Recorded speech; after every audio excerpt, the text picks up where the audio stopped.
Bonjour tout le monde, c'est Stevie de Music Feelings et aujourd'hui on va parler de Jojo. Alors Jojo, pour ceux qui ne le savent pas, c'est une chanteuse pop R&B des années 2000, mais au-delà de sa carrière, son histoire c'est une véritable, les gars, une épopée musicale. C'est-à-dire que comme Mario Bros, vous vous rappelez de Mario Bros?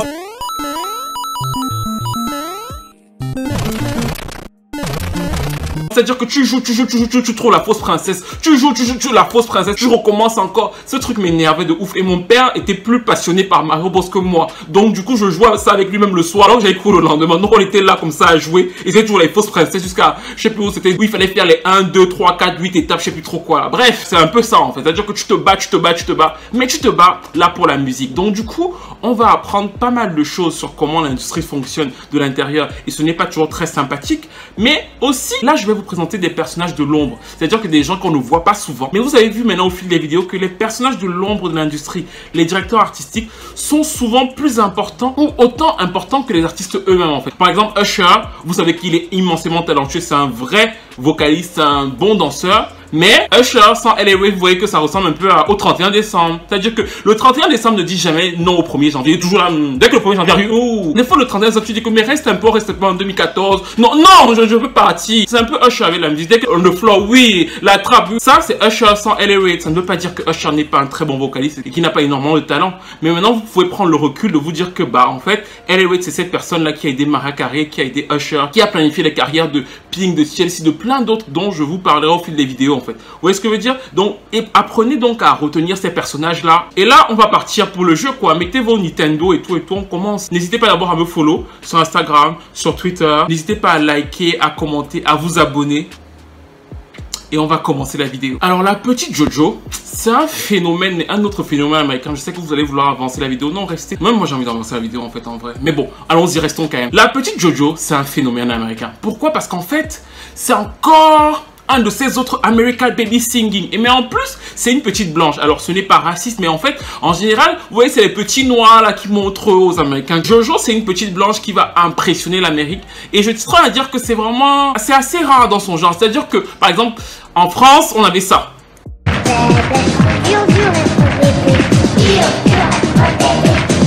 Whitney Houston était un peu légèrement traumatisée par ce qu'elle voyait. Mais le petit Georgie s'est fait des millions en racontant à tout le monde que c'était dur de porter des couches. Après, son père lui a volé tout son argent. Il s'est rendu compte que la vie d'adulte était un tout petit peu plus difficile. Ce que je veux dire, c'est que Jojo, elle, c'était ça.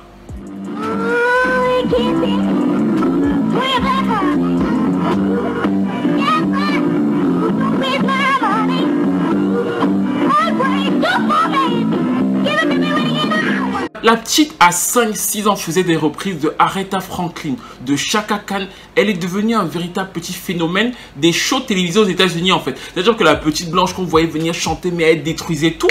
Et les gens se sont dit, putain, elle a vraiment du talent. C'était encore ça.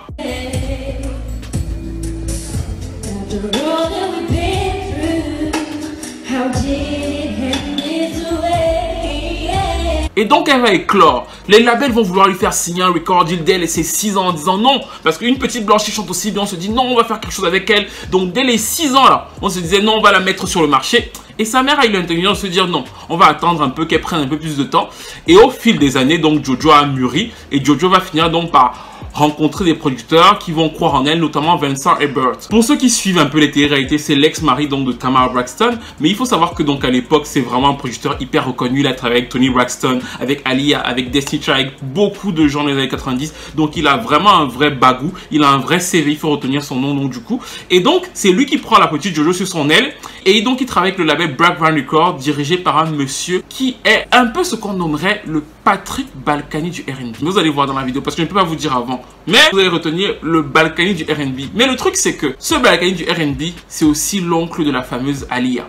Et donc il a aussi une véritable popularité, il a un véritable flair artistique. C'est l'ex-manager donc de ce monsieur-ci. My mind's telling me no, but my body's telling me yes. Et donc il a un vrai CV en fait. Black Van Records va sortir de très bons albums. Ils ont une très bonne discographie et c'est vraiment le cas de le dire. C'est-à-dire que hormis le fait que le gars a des petites manies levalloisiennes, je tiens à dire quand même qu'on corrigera cette vidéo si Patrick Balkany sort de prison pour ne pas aller nous-mêmes en prison en fait. Hormis ces petites manies là, ce monsieur donc qui s'appelle Barry Ankerson a véritablement un flair artistique. Vincent Ebert prend la petite Jojo, il l'amène chez lui et il va se passer ça. mean, I think we're definitely two different artists, but if some of her success rubs off on me, I have no problem with that. And I feel like she is kind of my guardian angel, even though I never met her. Just the similarities are so freaky. When I first met with Barry, who is her uncle, when I sang for him, we went to his house. I sang for him along with my executive producer, Vincent Herbert. We were all on the couch, me and my mother and Vincent. And after I sang, he got teary-eyed. And he said, it was like baby girl, who's Aaliyah, was over your shoulder saying, look at what I brought for you, Uncle Barry. We all started. Il va donc lui dire, comme vous avez entendu, qu'en fait, il a l'impression que Aaliyah, parce que nous sommes en 2002, qui est donc morte il y a quelques mois avant, est venue en gros lui donner Jojo pour lui dire que tout va bien se passer et que globalement, c'est une espèce de passation de... c'est un relais, quoi. Regardons dans les yeux. Vous savez ce que je pense, je sais ce que vous pensez. On continue l'histoire. Donc, elle signe chez Black Brown Records. La petite n'a que 12 ans et elle a donc son premier contrat. Et donc, elle va commencer à avoir une carrière musicale. Et c'est là que ça va devenir très intéressant parce que Barry Carson et Vincent sont vraiment de très bons directeurs artistiques parce qu'ils vont comprendre qu'il y a un espace. Parce que nous sommes en 2002-2003. Donc, il faut commencer à travailler avec l'album de la petite. Qu'est-ce qui se passe à cette période-là? C'est que Jojo, qui est donc une petite blanche, est malgré tout très appréciée et très repérée. Pourquoi? Parce qu'elle sait chanter en fait. C'est-à-dire que tout le monde la connaît parce que c'est la petite qui chantait depuis à la télévision. Là, dans le business, on sait à peu près qui elle est. Maintenant, pour lui trouver un créneau, Barry Carson va se dire qu'est-ce qui se passe sur la scène pop? C'est une petite blanche, elle a une base de chant très urbain. Comment est-ce que je la place? Et là, il va avoir une idée qui est plutôt bonne parce que le premier single de Jojo, c'est la chanson que beaucoup d'entre vous doivent connaître d'elle, c'est ça.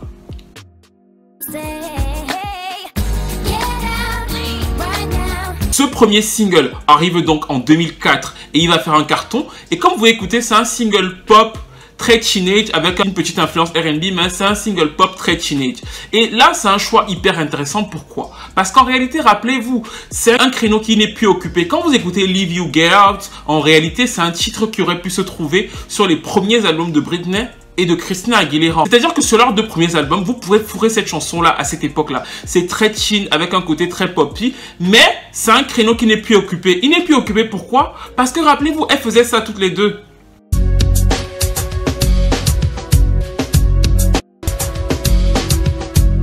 Il y avait même l'autre encore, Jessica Simpson, là, voilà, ça.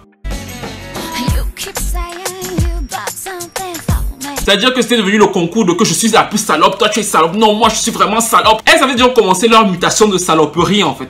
Malgré tout, quand elles commencent dans cette mutation là, vous savez que logiquement, elles vont perdre une partie de leurs audiences de base parce que effectivement les parents américains sont souvent un peu faussement réfractaires. Donc elles perdent une partie de leur audience de base. Mais du coup, les petits jeunes là, il leur faut quelque chose de nouveau. Et c'est donc là que Barry Carson comprend très bien qu'il y a un créneau. Donc il fourre Jojo sur ce créneau là, qui est donc une espèce de résurrection de ce qui avait marché entre 99 et 98 en fait. C'est-à-dire qu'on ressuscite ça en 2004 et je tiens à vous dire, rappelez-vous du territoire musical de 2004, il n'y a rien qui ressemble à ça en fait. C'est vraiment une espèce d'ovni et en plus, ça va donc très bien marcher pour elle parce qu'elle va être très appréciée par les critiques. Elle a ce côté où les gens trouvent qu'elle a une vraie voix un peu black, donc le public black l'aime beaucoup, notamment elle.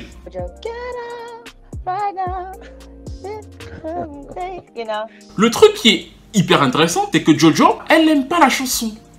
A lot of soulful music. That was music that my mom kind of turned me on to. Things like Stevie Wonder and George Benson and Aretha Franklin, Whitney Houston, Mariah Carey. And I hated it. I thought it was garbage. I thought, why are you playing this for me? And it was Lee. Et je tiens à montrer ça parce que c'est une petite fille de 14 ans qui disait déjà dans la base que je ne voulais pas chanter cette chanson, je ne l'aimais pas. Pourquoi? Parce qu'en fait, elle a grandi en chantant Gladys Knight, Aretha Franklin. Donc déjà, elle a une éducation très soul en fait. Ses parents l'ont éduquée dans une vraie tradition soul et que du coup, de base, elle avait compris que c'est un truc, malgré son très jeune âge, beaucoup plus dilué pour un public beaucoup plus pop et beaucoup plus enfantin en fait. Sauf que le succès au rendez-vous, elle va avoir un deuxième single.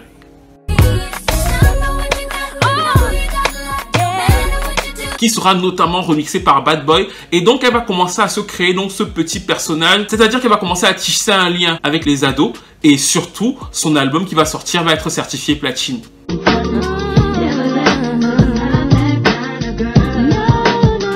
Le premier album de Jojo a une particularité, c'est-à-dire qu'effectivement, comme je vous ai dit, c'est un album qui a un côté très pop, donc très teen pop, mais on retrouve aussi le fait qu'il fallait toujours être dans une espèce de séduction du public R&B de base. Parce qu'en plus, Black Ground Records, c'est un label black, donc on lui faisait faire des reprises de chansons très matures, comme cette reprise de SWV.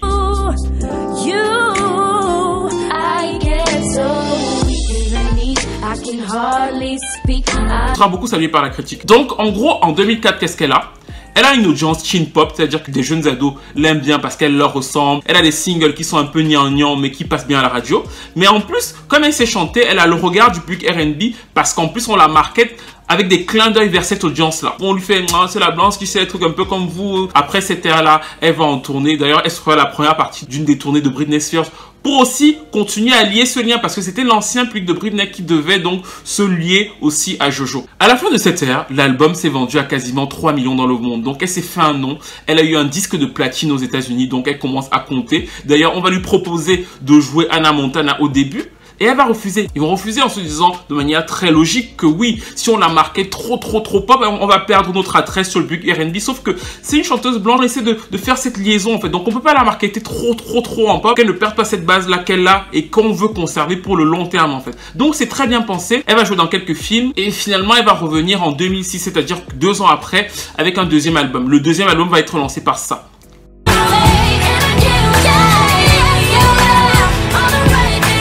Too Little, Too Late, qui sort donc en 2006, encore une fois, est un titre pop rock avec des influences R&B, c'est-à-dire que on lui donne une petite touche plus rock, mais ça reste la même technique, la même ficelle que sur le premier titre. En plus, c'est encore une autre histoire de rupture en mode vraiment je n'en peux plus, c'est trop tard, tu ne me rattraperas jamais. La première fois c'était sors de chez moi et maintenant c'est que je n'en peux plus. C'est-à-dire que la petite est encore jeune, mais elle a déjà vécu beaucoup de choses et le public américain cette fois-ci va vraiment se jeter sur le single qui va devenir son plus gros hit aux États-Unis, sera 3e en fait. C'est vrai que la chose n'est pas très connue en Europe, mais c'est son plus gros hit américain, donc l'album prend très bien au début, mais petit à petit, les autres singles ne vont pas marcher, notamment cette balade-ci.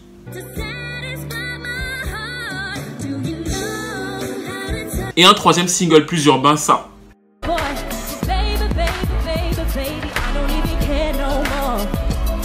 Toutefois, l'album de High Road qui va sortir quelques mois plus tard va être certifié disque d'or aux États-Unis et va finir avec environ 1,5 million d'exemplaires dans le monde. Je vous conseille de l'écouter, on y retrouve Scott Storch, Ryan Leslie et plusieurs autres producteurs de l'époque, mais je vous conseille d'écouter parce qu'en fait, c'est un beau travail de direction artistique en fait. C'est-à-dire que oui, elle est pop, on voit bien qu'elle a une audience plus pop, mais on laisse une structure très R&B dans la manière de façonner les chansons. Donc on voit vraiment que c'est des gens qui connaissent bien le métier derrière l'album en fait. Et ce sont donc Vincent et Barry Carson qui sont derrière ce disque. Sauf que Jojo de son côté est frustrée parce qu'effectivement, elle trouve que l'insuccès des autres singles de l'album viennent du fait qu'on ne voit pas son évolution et c'est un peu trop pop. Donc elle veut se R&Biser encore plus. À mon avis, l'insuccès des autres singles de l'album vient du fait que ce sont de mauvais choix de singles. Mais ils ne représentent pas en fait la qualité même du disque en fait. D'ailleurs, le disque sera très apprécié par la critique, mais en réalité c'est qu'ils se sont trompés de single, ça c'est autre chose. Mais globalement c'est un projet qui montre bien qu'il y avait une véritable évolution autour d'elle. Et là Jojo va commencer à se dire que il faut que je sorte mon troisième album parce que je commence à vieillir, je vais sortir mon troisième album l'année de mes 18 ans parce que là elle a 16 ans, donc elle commence à travailler sur son troisième album. Entre temps, Vincent et Barry, ça ne marche plus. C'est même la guerre. Ça, c'est vraiment une histoire de famille. C'est-à-dire que pour les fans là de R&B, vous savez qu'il y a eu un drame en 2005. Un drame. Un excellent album de R&B qui n'a pas marché. C'était cet album-ci. Libra de Toni Braxton. Est-ce que les gens savent Libra de Toni Braxton? Sauf que l'album de Libra de Toni Braxton ne marche pas. Pourquoi? Parce qu'en fait, Toni Braxton elle-même est signée chez Black Ground Records. Elle est signée chez Black Ground Records. Pourquoi? Parce qu'elle a suivi Vincent, qui est donc son beau-frère. Est-ce que vous suivez?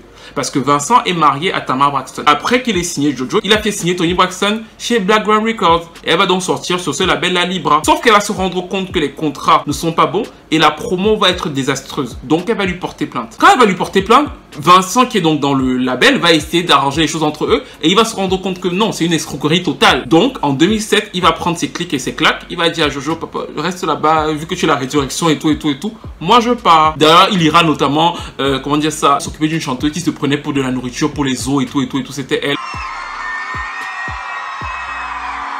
Il deviendra son manager de l'autre côté en 2007. Et donc Jojo reste seul face à Barry Carson, qui a donc eu des problèmes avec Toni Braxton, mais ce n'est pas la seule, parce que Barry Carson a aussi eu des problèmes avec Timbaland. Et Timbaland avait donc quitté Black Ground Records pour exactement les mêmes problèmes. Quand je vous ai dit le Patrick Balkany du R&B. Donc Jojo là se retrouve donc un peu esselé à 17 ans avec un monsieur qui a déjà un bagou, qui a commencé à se clasher avec pas mal de gens dans l'industrie. Mais elle est naïve, elle a 17 ans, elle se dit, tonton Barry a dit que tout va bien aller, il a dit que c'est la résurrection d'Alia et tout ça là, c'est Alia moi qui m'a envoyé ici là, donc Baby Girl, je suis toujours là. Et elle commence donc à écrire son 3e album. Pendant l'écriture de cet album sur lequel elle pose, elle donne beaucoup d'elle et tout, il se passe que quoi? Il se passe que Black Ground Records fait faillite. Plusieurs médias commencent à annoncer que Black Ground Records est en faillite et ne peut même plus payer ses employés. Les factures impayées tombent d'absolument partout. Tank, qui était donc aussi un artiste du label, entre dans l'affaire en disant que Barry Hankerson l'a aussi escroqué. Donc ça devient la pagaille totale. On voit bien que Black Ground Records est en train de s'écrouler devant les yeux du monde du R&B, un label qui était plutôt populaire. On aurait pu se dire que Alia, qui était donc très active dans la mysticité, aurait pu venir dire à son oncle, tonton, voici l'argent de Jésus, prends, paye les factures avec. Mais Alia n'a pas répondu cette fois-ci. Donc Barry crumble devant nous tous. Et surtout, ils n'arrivent plus à assurer leur contrat de distribution. C'est-à-dire que le label est dans une telle situation qu'aucune major ne veut plus sortir leur disque en fait. On ne veut plus travailler avec eux. Ils commencent à être blacklistés parce que c'est un label indépendant. Ils ont donc besoin d'une major pour distribuer leurs albums ou leurs différentes sorties. Et aucune major ne veut plus travailler avec eux parce que Barry, hyper mauvaise réputation. Et en plus, là, on voit qu'ils sont en faillite en fait. Finalement, au fil des batailles, parce que Jojo se bat beaucoup, elle va sortir des reprises en 2007-2008.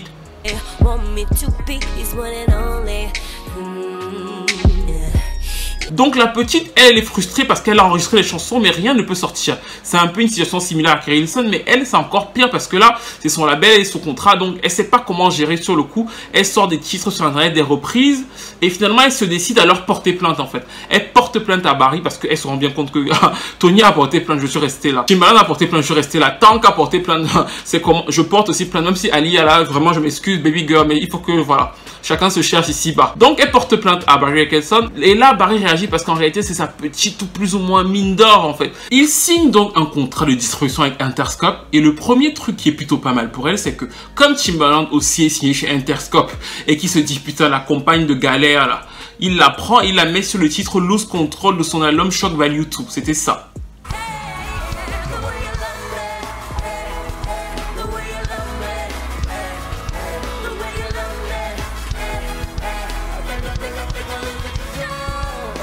La chanson qui était plutôt appréciée par les gens, beaucoup de gens, surtout même sur Music Things à l'époque, je me rappelle, les gens disaient ouais c'est un tube manqué, ça aurait pu marcher. Sauf que comme l'album de Timbaland n'a pas d'environnement, ça ne marche pas, Shock Value 2, bon en fait elle ne sortira jamais en single.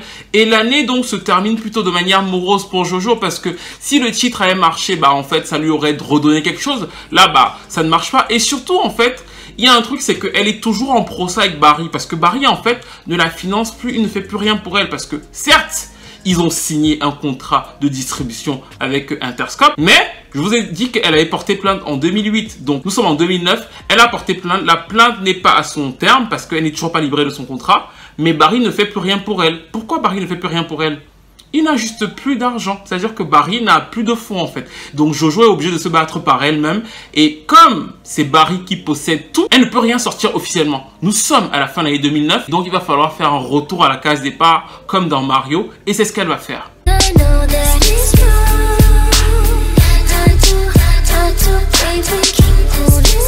Ce titre que vous venez d'entendre est une très bonne chanson. Elle sort en 2010. Et c'est donc Jojo qui en fait est un peu en galère, qui revient de manière un peu souterraine. Elle va sortir une mixtape R&B très appréciée par les critiques avec un son plus indé. Vous savez, pendant que les autres étaient dans le on the floor là, en fait elle va passer un peu en sous-marin. Elle va sortir sa petite mixtape et le titre va s'appeler Can't Take That Away, en mode déclaration d'amour à la musique. On ne peut pas m'enlever mon amour pour la musique. Ok, je suis en procès, mais je me bats. Et la mixtape va être plutôt bien reçue par les critiques. Il y aura un autre titre qui sera très apprécié, c'est celui-ci.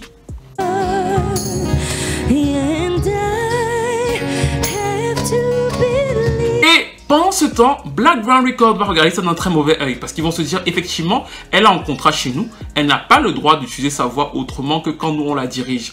Après avec internet, elle va dire que en fait, je propose ça gratuitement, c'est free. Donc elle contourne son contrat. Mais ils vont lui dire tu te crois plus maligne que nous. Et en guise de représailles, qu'est-ce qu'ils vont faire? Vous savez qu'elle avait enregistré son 3e album, donc chez eux. Donc ils avaient les bandes.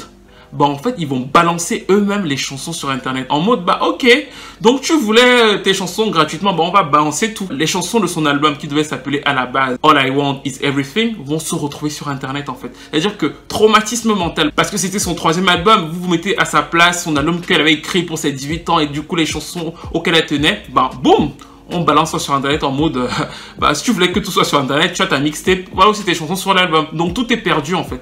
Toutes les années de travail là sont dans l'air parce que la mixtape elle ne gagne rien dessus vu que c'est gratuit. Les chansons qui étaient censées sortir dans l'album, elles ne gagnent pas grand chose non plus dessus vu que c'est balancé sur internet comme ça gratuitement. Donc statu quo, elle ne sait plus quoi faire. Elle se tourne donc vers le label Interscope en leur disant intercéder à ma faveur, même si on n'est pas signé directement, je peux être distribué chez vous.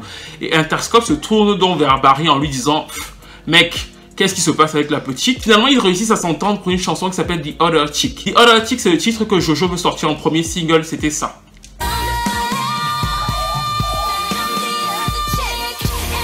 Quand elles finissent par se battre d'elles-mêmes pour trouver les moyens pour faire le clip et tout, à la dernière minute, Barry lui dit non, je pense pas que ce soit le bon single, donc il annule. Traumatisme émotionnel, la petite est encore en dépression.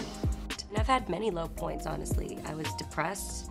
I was drinking a lot. C'est-à-dire que là, elle se retrouve totalement bloquée parce qu'elle ne peut pas non plus sortir du contrat. Donc, elle est complètement possédée par le mec. Elle va donc chez les avocats parce qu'elle leur dit, mais les gars, qu'est-ce que vous faites pour moi? Il avait dit que j'étais la petite Alia, que Alia, elle m'est venue, mais là, c'est Dieu, je comprends pas. Qu'est-ce qu'on peut faire pour moi? Les gars vont lui dire que, bah, en fait, on voit pas ce qu'on peut faire pour toi parce qu'il possède absolument tout ce que tu as. Il possède ta voix, il possède tout. Tes parents ont signé avec lui un contrat de 7 albums à durée indéterminée. Ça veut dire que toute ta vie, ta voix, tes enregistrements lui appartiennent en fait. Et là, ça va être vraiment une véritable catastrophe pour elle. C'est-à-dire qu'elle va se rendre compte que, bah en fait, oui, effectivement, quand elle était petite, là, ses parents ont signé, ça lui a fait avoir les premiers tubes là. Mais en fait, ce contrat est une prison parce que elle n'en a que 2, donc il faudrait qu'elle en sorte 5 de manière indéterminée. Donc voilà, même si elle meurt peut-être, ça peut continuer en fait. Donc là, elle se rend compte que la situation est extrêmement complexe et les avocats au début ne savent pas comment en sortir. Elle retourne vers Interscope en leur disant, les gars, aidez-moi. Interscope lui dit, bah on voit pas comment faire avec Barry. Barry, on le voit à peine en fait. Il n'y a pas de locaux, votre label là c'est un truc fantôme en fait. Peut-être que c'est même dans la poubelle là-bas d'où il nous appelle, on ne comprend pas. Donc c'est statu quo et elle va avoir de la chance. La chance, c'est que Drake va sortir une chanson qui va cartonner, qui va s'appeler Marvin's Room en 2011. Quand Marvin's Room va sortir, les gens sur internet vont kiffer la reprise que Jojo va en faire, c'était ça.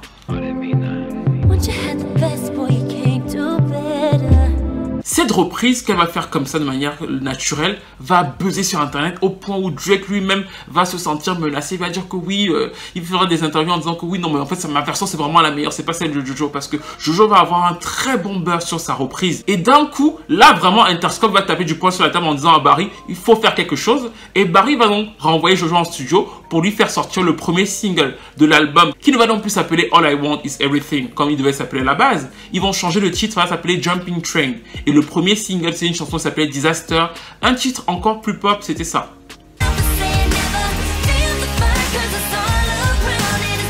En revanche, dans cette chanson, ce qu'on retrouve, c'est vraiment la patte de Barry Hankerson. C'est-à-dire que c'est une autre chanson de rupture, avec le même genre de structure musicale, avec le côté plus pop, parce qu'il s'est rendu compte que la scène s'est popisée. Donc du coup, c'est un peu une suite. C'est-à-dire que quand vous écoutez les 3 titres, vous comprenez qui est derrière. Vous comprenez pourquoi la personne fait faire ça.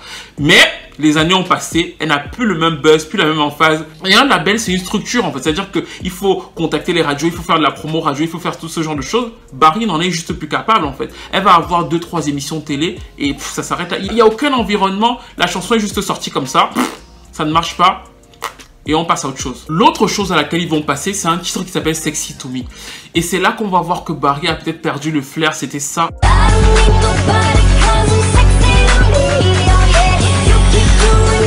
Et là, on va se rendre compte que c'est un titre qui ressemblait beaucoup à ce qui se faisait en 2008, en fait. C'était dans la mouvance de Danja, de Britney Spears, Blackout. Donc, en fait, c'est un titre qui, effectivement, si Jojo sortait son album à cette période-là, ça aurait plus ou moins pu être dans un album, mais c'était pas un single de 2011. Et elle-même va le comprendre, la chanson va vite passer à la trappe. Et là, elle va se dire, elle va avoir une très bonne idée. Elle va se dire, putain, moi, je viens de marcher avec ce truc, ce son R&B indé, les praises des critiques. Ma reprise de Drake a cartonné. Faut que j'appelle Drake et Noah chez Bib et que je me débrouille à trouver moi-même l'argent pour payer en fait. Parce que c'est un truc que vous ne prenez pas en compte. Des fois, je vois les gens dire que oui, elle n'a qu'à faire un featuring avec tel ou tel. Bah en fait, c'est facile de dire ça quand tu es assis chez toi, devant ton plat de pâtes et tout et tout. Bah bien sûr. Mais il faut savoir que c'est pas facile qu'un artiste connu accepte de faire des featuring avec toi. C'est pas juste ça. Mais en plus, ça se paye en fait. Et plus l'artiste est connu, plus ça coûte cher. Donc là, Jojo va devoir payer Drake et Noah Shebi d'elle-même pour avoir une chanson qui s'appelle Demonstrate. Ce titre, on retrouve bien l'esprit de Marvin's Room, bien l'esprit, la patte de Noah Shebi et de Drake à l'époque. C'était ça.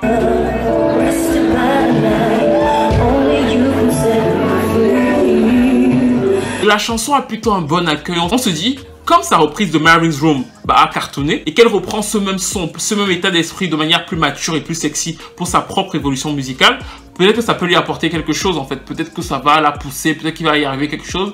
Et là, rien du tout. Pas d'envoi radio, rien du tout. Qu'est-ce qui se passe? Black Ground Records n'arrive plus à assurer quoi que ce soit. C'est-à-dire qu'ils ne peuvent même plus sortir un single parce qu'ils n'ont même plus les capacités de payer Interscope. Donc, qu'est-ce que Interscope fait? Il rompt le contrat. La chanson que Jojo a fait, qu'elle a payé Drake. En plus, payer Drake et Noah Shebi, quand tu es une petite fille de 20-22 ans, tu te bats avec tes petits concerts, tu réussis à payer ça.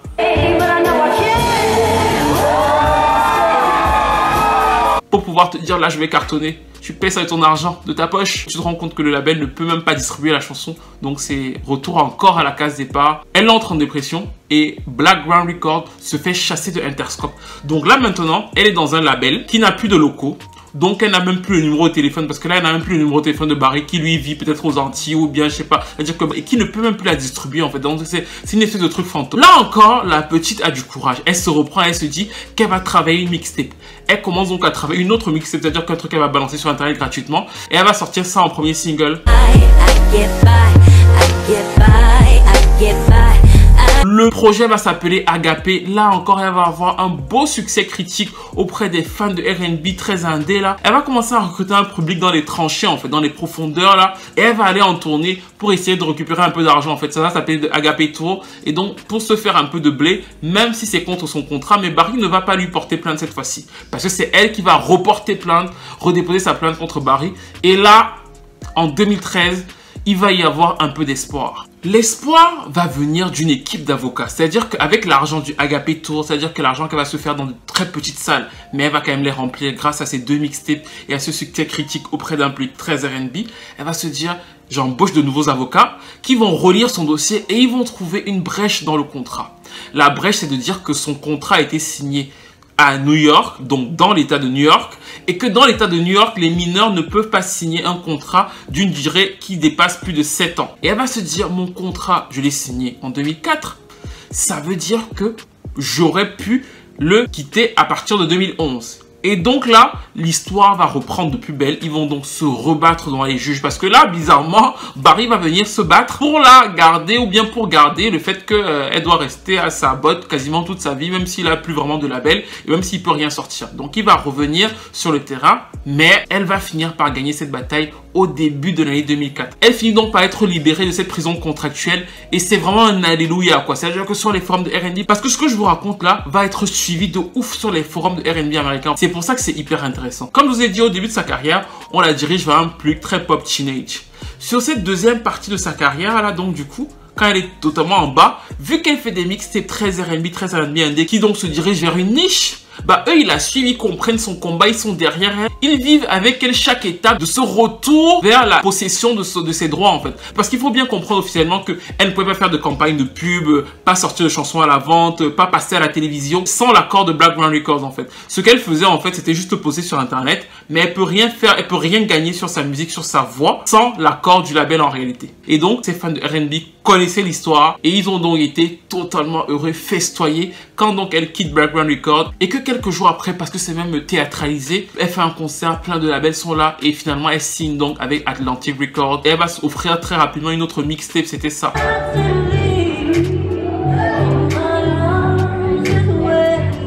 Là, c'est une mixtape qui sort donc à la vente, que les fans peuvent aller acheter. C'est une sorte de mixtape de merci en fait, où elle fait vraiment une espèce de merci à toutes les personnes qui ont été là parce qu'en fait, elle reprend Anita Baker, elle reprend Phil Collins, elle reprend ces artistes de la vibe, des gens qui l'ont suivi pendant ces années-là en fait. C'est une mixtape plutôt R&B dans la manière dont c'est chanté, dans la manière dont c'est construit, c'est 4 ou 5 chansons et donc ça passe plutôt pas mal. On se dit bon, elle ferme cette partie de sa carrière et elle se lance sur une nouvelle audience. Normalement là, je vous ai raconté une espèce d'histoire de Cendrillon dans l'histoire de la musique. Vous devez vous dire, là on arrive à la fin, tout est fini pour elle, c'est assez bien fini, elle a sorti sa mixtape. Après vous vous dites, mais pourquoi j'ai jamais entendu parler de Jojo depuis? Ah, elle n'est pas au bout de ses peines, la petite Jojo, parce qu'elle signe avec le label Atlantic, avec un mec qui est donc le DA.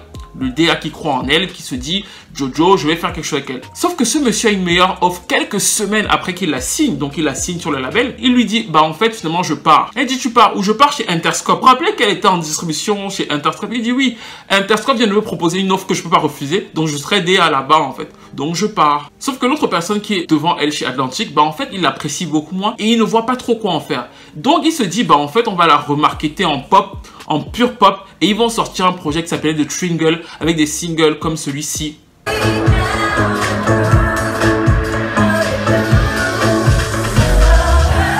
Là, c'était compliqué parce que faire l'électro-dance encore en 2010-2011, on comprenait que tu étais opportuniste, tu vois. Faire de l'électro-dance en 2015 et l'électro-dance pur là, en 2015 à la Guetta là, c'est que tu es opportuniste mais en plus tu es largué. C'est-à-dire que plus personne n'écoute ça, c'est un créneau mort. Donc elle se retrouve en fait marketée dans un créneau complètement mort et surtout qui est à l'opposé total de tout ce qu'elle-même elle a construit en fait. Je vous ai dit dans les années qui étaient dans ces années de galère, elle faisait une espèce de R&B hyper cheapé qui lui a donc donné ses petites tournées et ses petits sous. Là, dès qu'elle signe en major, elle se dirige vers l'extrême opposé. Et ça, j'ai eu l'occasion de la rencontrer en 2016 ou en 2017. C'est quand elle était à Paris pour un concert. Parce qu'en fait, après le Tringle, elle se lance dans une petite tournée mondiale. J'ai eu l'occasion de la rencontrer. Et je lui ai posé cette question de savoir comment est-ce que tu as fait toutes ces années-là de galère, 5 ans. Tu as fait que une espèce de R&B machin hyper typé. Tu as acquis une base. Et que dès que tu as signé en major, tu es complètement allé à l'opposé de ce que tu avais fait avec cette base au début. Et sur le coup, elle m'a dit qu'elle voulait essayer de nouvelles choses, qu'elle était en train de s'amuser. Et dans l'interview que je vais vous mettre en lien, elle me dit, oui, mais je comprends tout à fait ce que je me dis et mon album que je prépare sera dans un son plus urbain. T'inquiète pas, il n'y a pas de souci par rapport à ça. Et c'est ce qu'elle va plus ou moins faire quand l'album arrive dans l'année, c'était ça.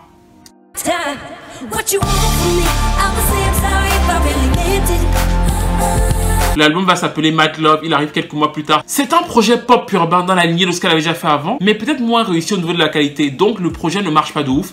Et finalement, encore une fois, retour à la case départ. À la fin de l'ère Mad Love, qui n'est pas un succès, parce qu'en fait l'homme de Atlantic ne croyait pas au projet et qu'il a laissé faire son son un peu plus urbain d'elle-même. Et surtout, il faut comprendre qu'elle va avoir quelque chose qui va la détruire. Dans ces années d'errance là, elle va avoir que son créneau, le créneau de base là, de la chanteuse qui fait une espèce de pop urbaine avec des influences R&B, va lui être siphonné. Il va lui être siphonné par le premier album de cette fille-ci.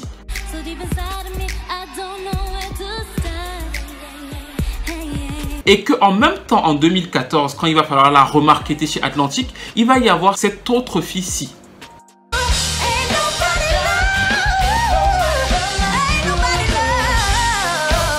Et ces deux-là vont être marketés, si vous vous en souvenez, sur la même chose qu'elle. C'est-à-dire qu'on a un son un peu plus pop, mais comme on sait chanter et tout, on peut essayer de plaire à des puristes plus R&B en fait. Et comme elles seront sur ce créneau-là toutes les deux, Atlantic va se dire que ça ne sert absolument à rien de remarketer Jojo sur ce même créneau en fait. Ils vont se dire que c'est perdu d'avance. Et quand donc Mad Love va sortir, bah ils vont se dire que les chiffres nous confirment que ça sert absolument à rien.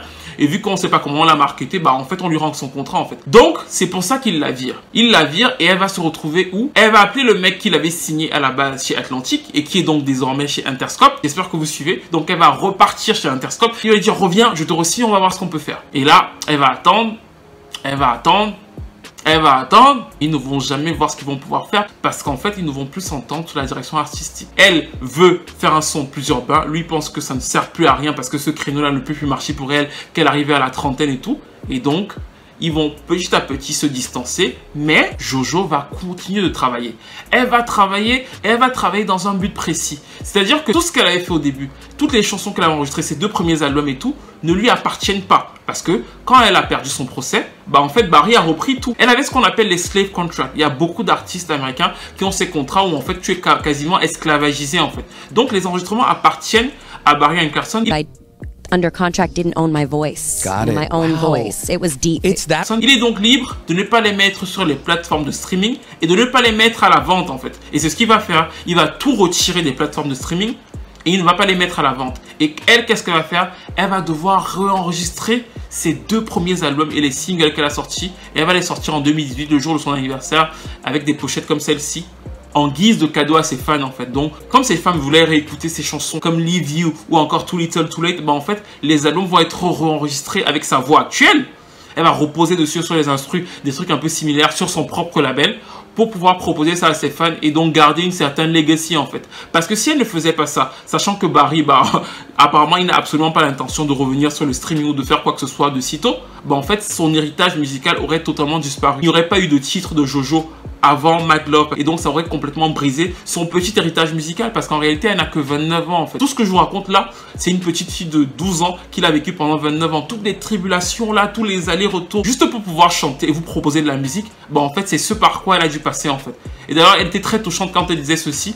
I had to sue my old label, and I had to fight for a long time for my freedom to be able to release music. Yeah. And it was a really frustrating, unfortunate situation. Spent a lot of time and money to finally be able to get free, sign to a new contract, and be able to move forward and be where I am now to release new music officially. So, and it really helped me to realize what's important to me, what I will and won't do, and just more of who I am.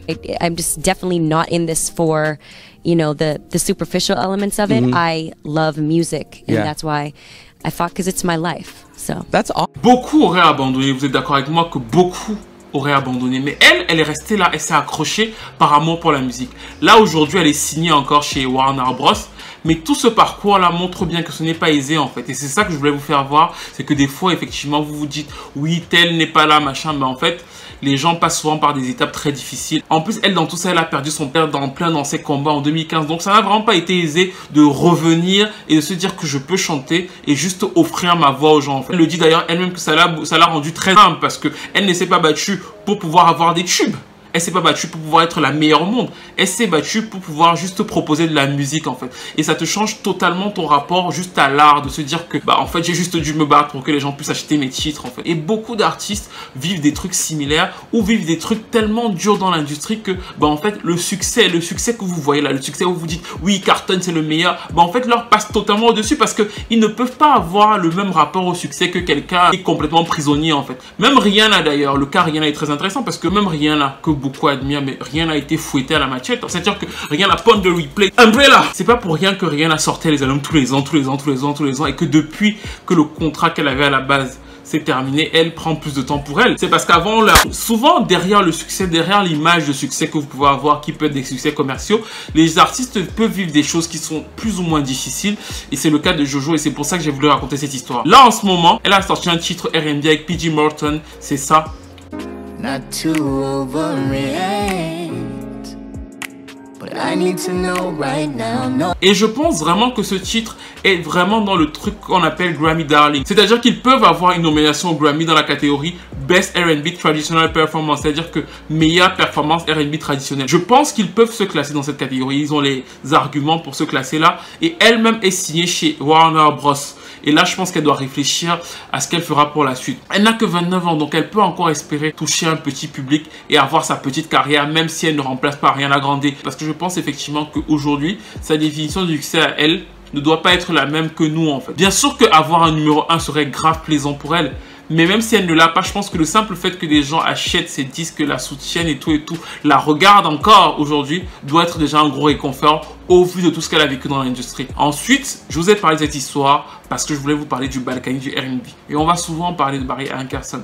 C'est-à-dire que là, on en a parlé. Vous savez à peu près qui c'est. On a aussi parlé de Vincent Herbert, dont on reparlera. Et c'est bien que vous gardez ces noms en mémoire. Nous arrivons à la fin de cette vidéo. N'hésitez pas à me dire ce que vous avez pensé de Jojo, de sa carrière, de ce qui lui est arrivé au cours de ces différentes années. Dites-moi ce que vous pensez de sa musique, du fait que peut-être qu'elle évolue ou pas assez. Dites-moi ce que vous préférez chez elle, les titres plutôt pop ou bien ses mixtapes plus R&B. Qui s'est passé avec Blackground Records, comment vous le vivez et surtout, qu'auriez-vous fait à sa place en fait? Est-ce que vous auriez dit bah, j'arrête la musique ou est-ce que vous seriez battu comme elle? Dites la vérité en fait. Comment vous auriez réagi si on vous disait que quelqu'un possède votre voix et que bah en fait vous ne pouvez pas sortir de musique et que finalement chanter c'est la seule chose que vous pouvez ou que vous sachiez faire en fait? Comment vous aurez réagi face à ça? Dites-moi ça dans les commentaires et bien sûr n'hésitez pas à vous abonner à la chaîne, à commenter, à liker, à me suivre sur Instagram, sur Twitter. Abonnez-vous là et on se retrouve très vite pour une nouvelle vidéo.